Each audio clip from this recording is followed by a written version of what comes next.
Dipersilakan Yang Berhormat Tenggara. Terima kasih Yang Di-Pertua. Bismillahirrahmanirrahim. Terima kasih kerana memberi ruang kepada Tenggara untuk bahaslah rang undang-undang berkaitan dengan pindaan Akta Kesatuan Sekerja Akta 262 ini. Sebelum saya bahas ni tadi berhubung dengan 2-3 orang kawan kenalan, sebab dulu saya bekerja di sektor perkilangan, 2 kilang saya kerja, Hakudan Malaysia Sdn Bhd, Podoyo Malaysia Sdn Bhd. Kemudian kerja di Tanjung Puteri Golf Resort, pernah jadi cikgu, kemudian menyertai kerajaan dan terakhir di unit perancang ekonomi JPM. Jadi beberapa pandangan ini saya kongsikanlah berkaitan dengan Akta Kesatuan Sekerja ini.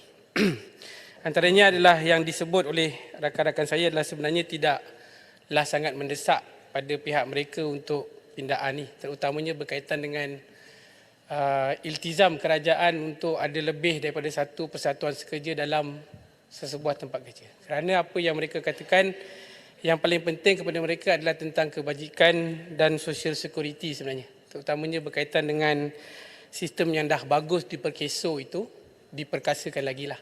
Dan mereka cuba membayangkan kepada saya tadi, berkomunikasi dengan mereka melalui phone, dia kata, kau bayangkanlah Manzri, dekat Hakudan ni tiba-tiba ada 2 persatuan pekerja yang mewakili kami.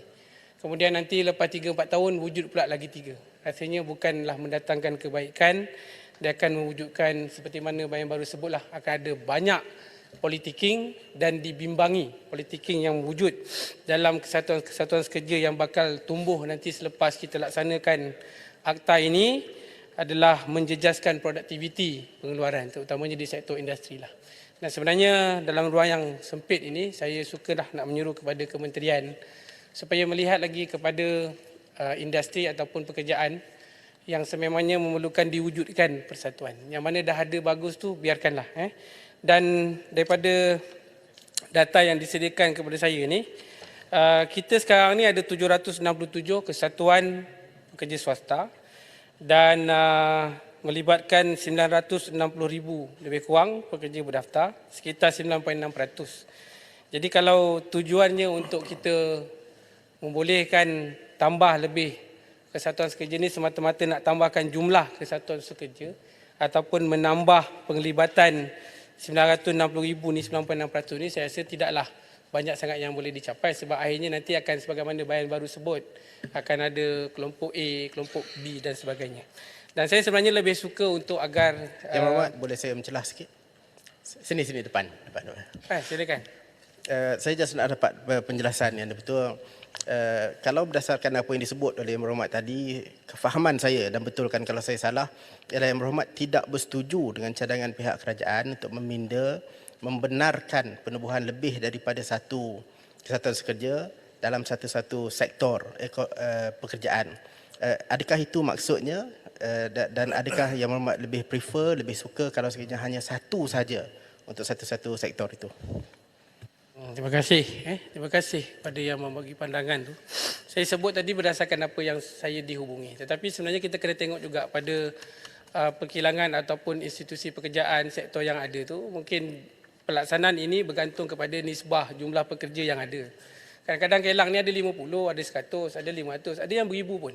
Mungkin yang banyak tu mungkin boleh dipertimbangkan lah. Tetapi apa pun dalam pelaksanaan Akta Kesatuan Sekerja ni nanti kelak yang dipinda, ia mestilah mengambil kira tentang adakah kewujudan lebih daripada persatuan tu. Saya tak tahu berapa banyak libat urusan yang dibuat. Saya minta maaf sebab semasa buat Sertifikat Limat tu saya dengan jawatan kuasa berada di Jepun, Pak Hassan, Pasir Gudang dan juga Gopeng dan Rasah. Jadi tak dapat gambaran. Cuma ruang yang ada ni saya nak maklumkan bahawa kena pastikan pelaksanaan ini mengambil kira faktor-faktor yang demikian. Kerana kalau sekiranya Akta ini dilaksanakan menjejaskan produktiviti, saya bimbang ia akan memberi impak ekonomi kepada negara kita juga. Sebab mungkin pelabur asing selama ini datang ke negara kita sebab dia kata, di Malaysia okey sebab persatuan sekerja ni tak berapa keras. Jadi kita melaksanakan perniagaan dengan lebih baik, dengan lebih tersusun, boleh meraka perancangan perniagaan dengan lebih menguntungkan. Tetapi mungkin dengan perkembangan ini kena tengok jugalah daripada sisi itu, ada tak kesan dia kepada pelabur-pelabur kita untuk membuat keputusan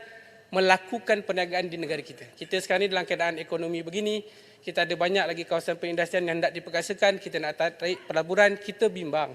Satu keputusan yang kita nak buat ini akan memberi impak kepada masa depan ekonomi itu sendirilah. Tetapi untuk rang undang-undang ini dilaksanakan, saya mohonlah kalau perlukan masa lagi, ialah dah diangkat ke sini, diberi minta pandangan kepada ahli-ahli parlimen. Saya pun di Tenggara pernah pula terlibat dengan industri. So far daripada penelitian saya, dia perlukan satu kajian lah yang lebih mendalam lagi, libatkan lebih ramai lagi counterpart kita punya rakan strategik untuk melaksanakan ini bukan semata-mata desakan daripada ILO ataupun undang-undang antarabangsa. Kita kena tahu, kita kena faham konteks negara kita, bagaimana menjalankan sebuah kesatuan sekerja. Jadi sebagai penutupan, Tuan Yang Betul, sedikit saya ambil masa, apa pun yang kita hendak laksana dan lakukan, yang paling penting sekali adalah adakah ia mengancam produktiviti industri kita, pekerja-pekerja kita, semua sektor lah. Dan yang paling penting sekali, keharmonian dalam kalangan pekerja itu adalah amat mustahak, kerana kalau ada too politicking dalam pekerjaan, di luar pagar, saya ambil contoh kilang, di luar pagar kilang tu dah lah banyak sangat politicking. Bila dibawa masuk ke dalam, saya bimbang kalau ada kewujudan lebih daripada 1, 2, 3 persatuan, nanti politik masuk, produktiviti kita tak mana, dan image negara industri kita akan terjejas. Itu sajalah daripada Tenggara. Sekian, terima kasih. Terima kasih Yang Berhormat Tenggara.